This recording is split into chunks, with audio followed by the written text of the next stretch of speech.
Page 185.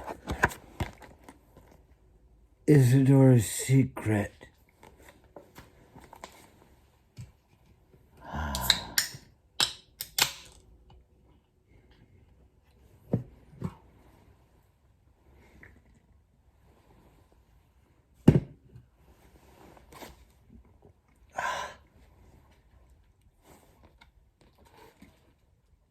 Got it marked here.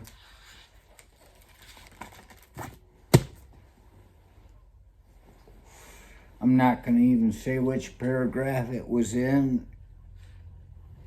anything like that, because it starts right at the top of the page where I'm about to start to read. The prosecution's next witness was Mary Gatsky, Mike's older sister. She and Stella had been friends for years, she said, and when the housekeeper worked for Father Andrew, the two women visited at her kitchen table as often as 3 or 4 times a week. I remember her talking about the sisters, the nuns. I heard her talking always about that when we were together.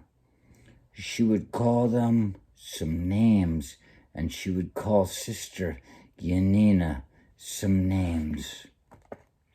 Well, go on and tell us what she said. She said that the priest was no priest.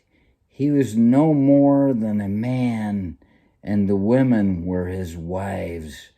She called Sister Yanina names. She called her a slut. And when I read that, I was like, huh. It reminded me of things my dad once said. Anything else? She said something worse, a worse name than that. And right then, when I read that, I thought, oh, what can be worse than a slut?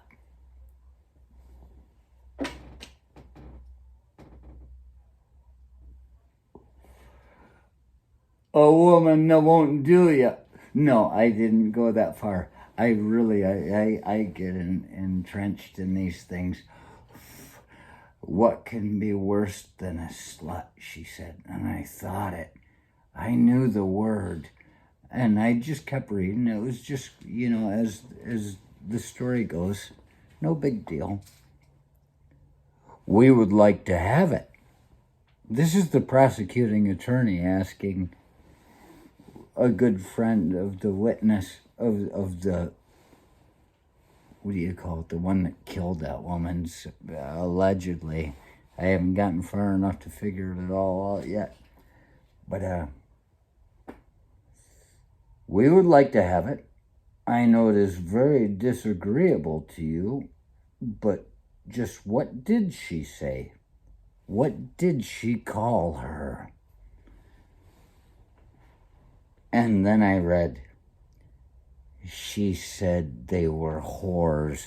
And when I read what I already knew what she was going to say, I said, I gasped out loud, and it was a good thing I was on the toilet because I made a mess and I had to go home. But and their Victoria got me this book for Christmas, and she read it already, and she's like, fucking Catholics. And the whole time I'm reading it, I'm behind her a ways, I'm reading it and I'm going, it all just seems so normal, just confess to a priest and everything's okay. You're not a criminal anymore. Just confess. I don't know how many Hail Marys and Our Fathers they gave to Stella there, but she thought that she did enough. She might have done 3,000 Hail Marys and 3,000 Our Fathers with a couple of this and that in between for the priest. There was no sign of that. Stella, she didn't like the nuns for what they were doing, according to her story. But at that point, you're free and clear. From what I'm seeing right now, just a few pages later, she didn't commit a crime if a priest said it's okay. And they did. One priest took her confession and he went to another priest. He said, "You're going to have to give me a minute on this." And it took only 20 to 30 minutes because they were close in proximity. He went and talked to the other priest and he came and said, "You're absolved. Say your however many Hail Marys and Our Fathers. No problem."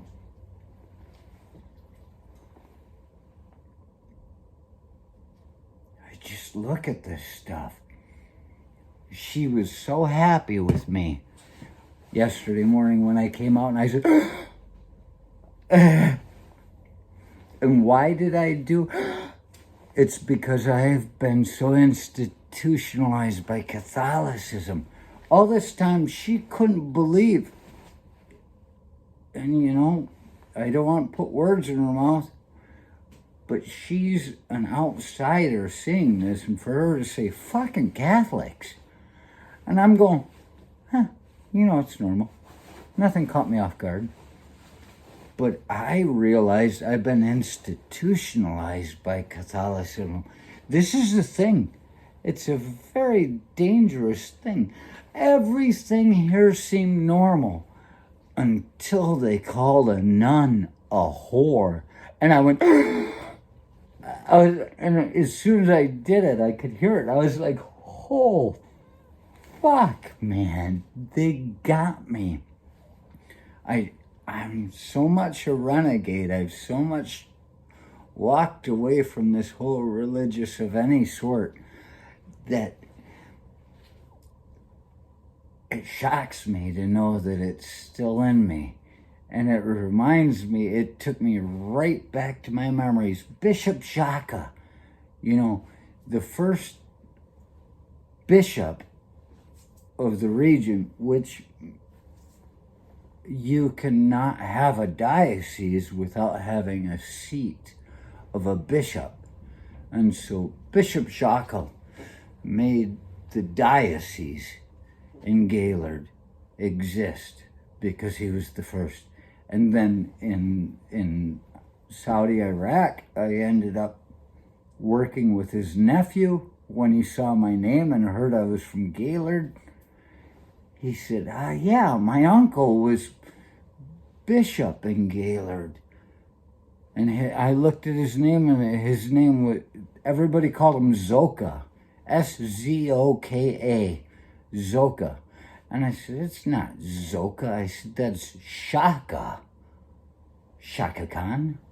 Chaka Khan." Can't even tell you who I'm doing an impression of now. I just heard it on the radio because, in Gaylord, there's nothing but Michael Bolton, Madonna, and Michael Jackson.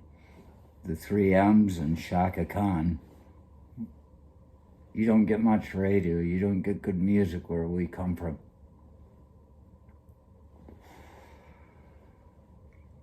But this guy, he told me, "Yeah, my uncle, he was Bishop Szoka," and because I said Shaka, and and now he's a cardinal in the Vatican, Vatican, Vatican City, with a Baba sure Vatican ran, kusha with a mama, sure Megwaran.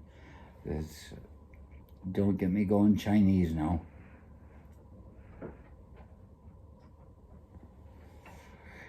And then years after that, I saw him on Good Morning America when Pope John Paul II died.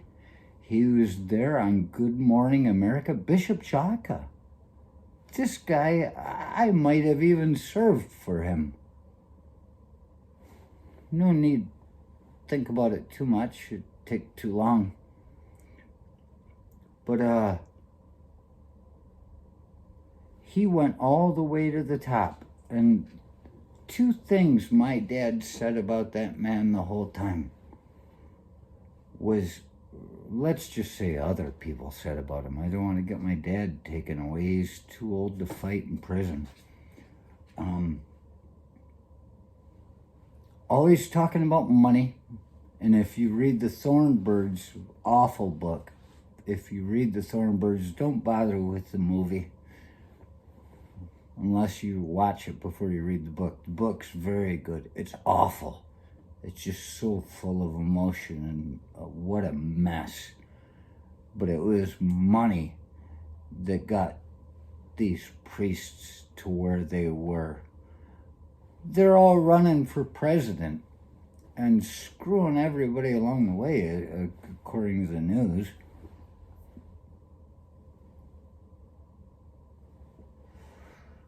So there was that. It was always talking about money.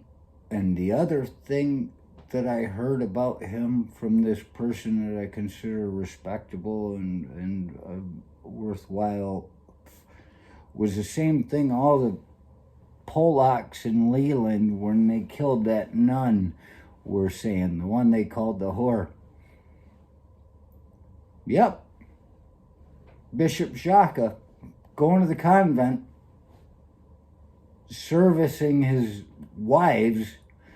That's and it's said in there that same way. So it's amazing to me how we can just forget reality for a while as long as religion is concerned. You can go all the way to the top by forgetting reality and saying, you know, that's an important person. That's somebody that's got it going on. That's somebody that if he would have made just a little bit more money and killed a few more Jews, he would have been Pope.